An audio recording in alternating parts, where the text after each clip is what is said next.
Hello, First United Methodist Church of Ocala, or as I like to call it, my home church. If we haven't had the chance to meet yet, my name is Robert Bledsoe, and I grew up at your church.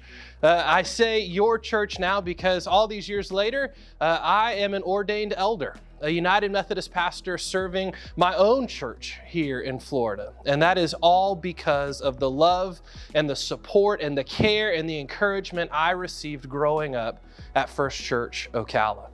My grandfather, the Reverend Dr. Bob Bledsoe, was actually the pastor there in the 70s. And so my family has been a part of this church long before I was in the picture. But as soon as I did join the picture, we always joke that it wasn't if we were going to go to church on Sunday morning, it was how many services are we going to and what are our volunteer roles at each of those services. I was baptized in the sanctuary at our church when I was 3 months old. As soon as I was tall enough to push open one of the sanctuary doors, I was given bulletins and I was a greeter. And then I was trusted enough to be one of the ushers and to collect the all-important offering on Sunday mornings. I was able to be an acolyte, a crucifer. My mother and father helped with the sound and the lights and the cameras. And so I stood on a step stool, but I was also able to work those cameras. And then I was able to be a part of our youth ministry. If you've been around at the church for a while, you might remember CHU, Student Ministries, Christ Has You. And I remember I was reluctant to go, but my mom and my dad and so many of their friends at our church said, Robert, you don't know what you're missing. You need to be there. You need to check out youth group. And I did, and it changed my life forever.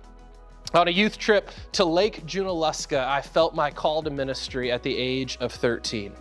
I really didn't know what that meant, but it did lead to me getting my first ever job, being the youth intern at our church.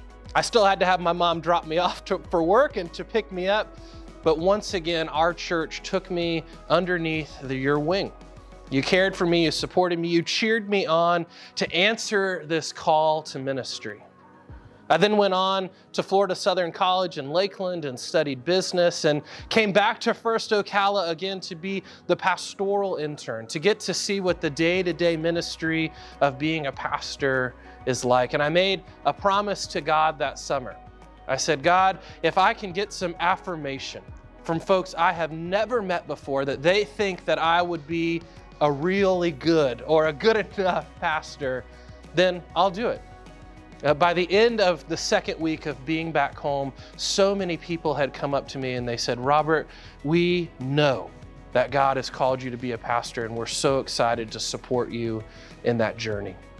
And so I said, all right, God, you win, as God so often does in our lives. And I went on to seminary at Duke Divinity School. And while in college and in seminary, First Church Ocala supported me with scholarship dollars that allowed me to further my education and become a pastor in the Florida Annual Conference. So I just wanted to say again, thank you. Thank you for being the people of God that God has called you to be. Thank you for being First Church Ocala, a church that has not only transformed my life and changed my life forever, but I know that you are continuing to do that for those that are in your chairs or in your pews or your youth building or your preschool every single week. So thank you. Thank you for being that for me. Thank you for being that for the next generation and the current generation of leaders in the church. Know that I pray for you daily. Every time I'm home visiting my family, I make sure to drive by the church just to make sure everything looks good, everything's clean, everything's organized, and know that I miss you all. And I think of you often, and I'm so grateful to be an alumni, a former member, a friend, whatever I may be, but knowing that First Church Ocala has a special place in my heart and always will. So God bless you. May God continue to pour out His blessing and His mercy and His love upon you. And again, thank you for supporting me and being the church. Amen.